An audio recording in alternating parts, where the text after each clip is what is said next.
तो हमारे पास जो अगला क्वेश्चन है वो है show that the function f of x is equal to e raised power 1/x-1 divide by e raised power 1/x+1 when x is not equal to 0। यानी इस फंक्शन का वैल्यू ये है जब x 0 के बराबर नहीं है, और इस फंक्शन का वैल्यू 0 है जब x किसके बराबर, 0 के बराबर है।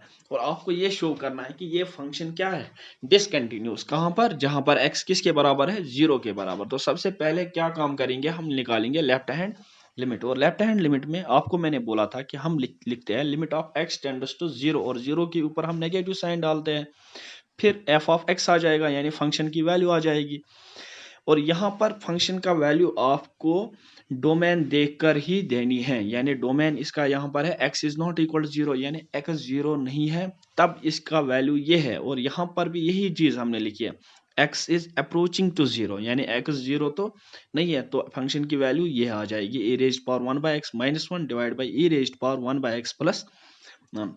एज पर द प्रोसीजर, जो हमारा प्रोसीजर है लिमिट्स को सॉल्व करने का, उसी हिसाब से अगर आप देखोगे फिर हम क्या करते थे, let x is equal to 0 minus h. अगर x हमारा किसके बराबर है, 0 माइनस एच के बराबर है, और x टेंड कर रहा है 0 को, तो h किसको बेटा टेंड करेगा, वो भी तो 0 को ही टेंड करेगा। वही चीज हमने यहाँ पर लिखी, limit of h tends to 0, यानी यहाँ पर था limit of x tends to 0, तो यहाँ पर आकर लिमिट चेंज हो गई, अब आ जाएगा limit of h tends to 0। तो यहाँ है e रेज्ड पावर 1/x, तो x के जगह मैंने कौन सी वैल्यू दी, 0 माइनस एच। तो अब आ गया है 1 divide by 0 minus H -1, e raised power 1 divide by 0 minus H +1। तो इसके बाद हम क्या काम करेंगे, 0 माइनस एच हो गया माइनस एच, ठीक है। तो यहाँ पर भी 0 माइनस एच क्या हो गया, माइनस एच। तो इसके बाद अगला स्टेप जो है, limit of h tends to 0, इस माइनस साइन को मैंने बाहर लिखा यहाँ पर, तो क्योंकि मैं लिख सकता हूं इसको e raised power -1/h -1, e raised power -1/h +1। अब मुझे यहां से समझ आ गया कि ये इस फॉर्म में है, e रेज्ड पावर -1/h। क्या आप नहीं कह सकते हो ये तो सर इस फॉर्म में है, a रेज्ड पावर -m, और a रेज्ड पावर -m किसके बराबर होता है, 1 divide by a raised power m। In the similar manner e raised power -1/h किसके बराबर आएगा, 1 divide by e raised power 1/h। तो हम इस चीज को यहां पर पुट कर लेते हैं, limit of h tends to 0, h किसको टेंड कर रहा है, 0 को। तो instead of e raised power -1/h हम क्या लिखेंगे, 1 divide by e raised power 1/h -1 whole divide by e raised power 1 divide by e raised power 1/h +1, ठीक है। तो अब इसके बाद आप देखो यहाँ पर टेकिंग लिमिट्स, अब हम लिमिट्स लेंगे, टेकिंग लिमिट्स। जब आप लिमिट्स लोगे, आपने देखा होगा यहाँ पर h की वैल्यू क्या है, 0, e रेज्ड पावर 1/h। आप देख सकते हो यहाँ पर मैं रफ वर्क थोड़ा सा कर लेता हूँ, e रेज्ड पावर 1/h, और h किसके बराबर है, 0 के बराबर, यानी e raised power 1 divide by 0, and 1 divide by 0 क्या होता है, इन्फिनिटी, यानी ये आ जाएगा e रेज्ड पावर इन्फिनिटी। तो वो किसके बराबर आ जाएगा बेटा, वो भी तो इन्फिनिटी के ही बराबर आ जाएगा। तो ये सारी चीज, आई मीन टू से, ये सारी चीज, ये जो डिनोमिनेटर में है e रेज्ड पावर 1/h, ये किसके बराबर आएगा, इन्फिनिटी के बराबर। तो यहाँ पर हम लिखेंगे 1 divide by infinity, 1 divide by infinity -1 whole divide by, जब जब यहाँ पर e raised power 1/h, h किसको टेंड कर रहा था, 0 को, तो 1 डिवाइड बाई 0 इन्फिनिटी के बराबर आ गया था। तो e रेज्ड पावर इन्फिनिटी किसके बराबर आ गया, इन्फिनिटी के बराबर। इन द सिमिलर मैनर यही तो यहाँ पर भी होगा, क्योंकि सेम क्वांटिटी यहाँ पर भी है, जो क्वांटिटी यहाँ पर थी तो यहाँ पर भी तो आ जाएगा 1 डिवाइड बाई इन्फिनिटी +1।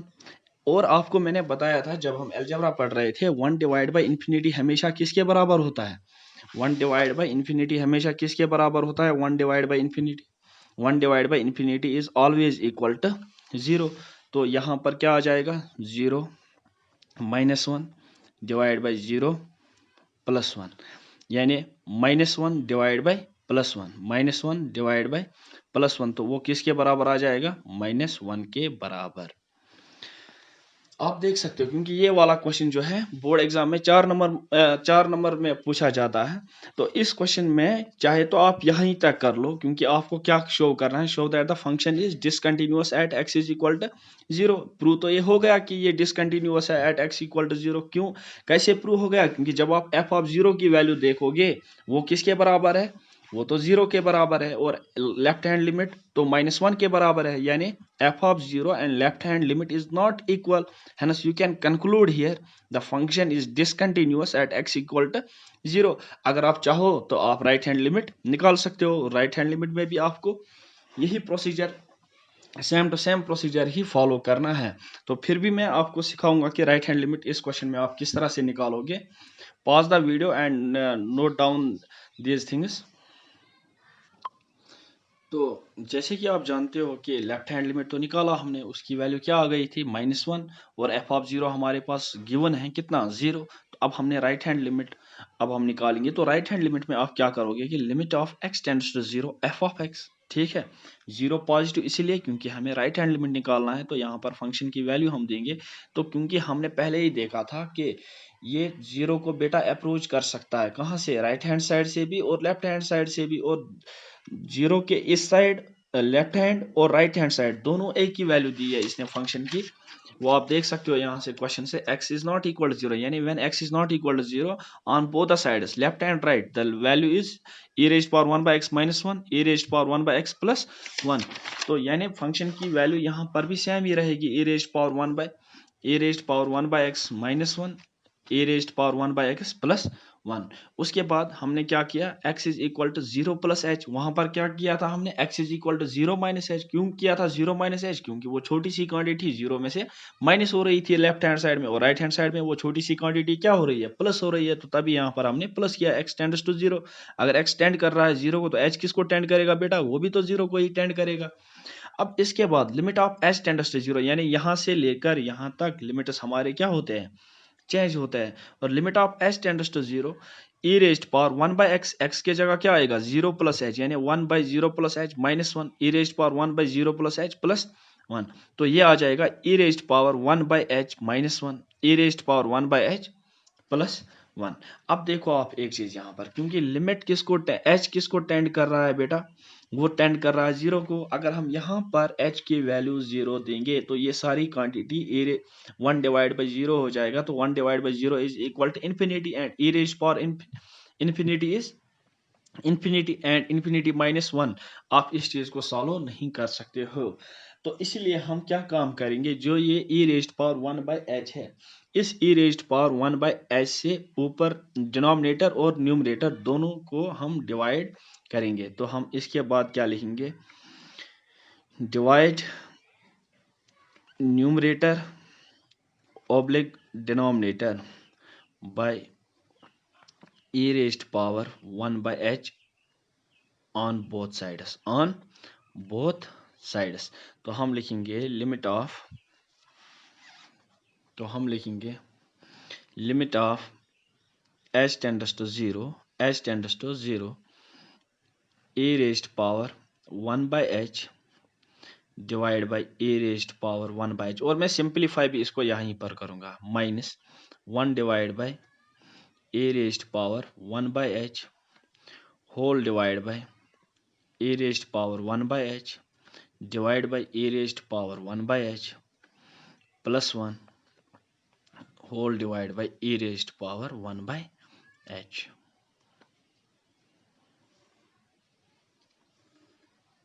ठीक है, यहाँ तक क्लियर है। अब आप देख सकते हो इस चीज को, e raised power 1 by h से e raised power 1 by h जाएगा, यहाँ पर क्या बचेगा 1।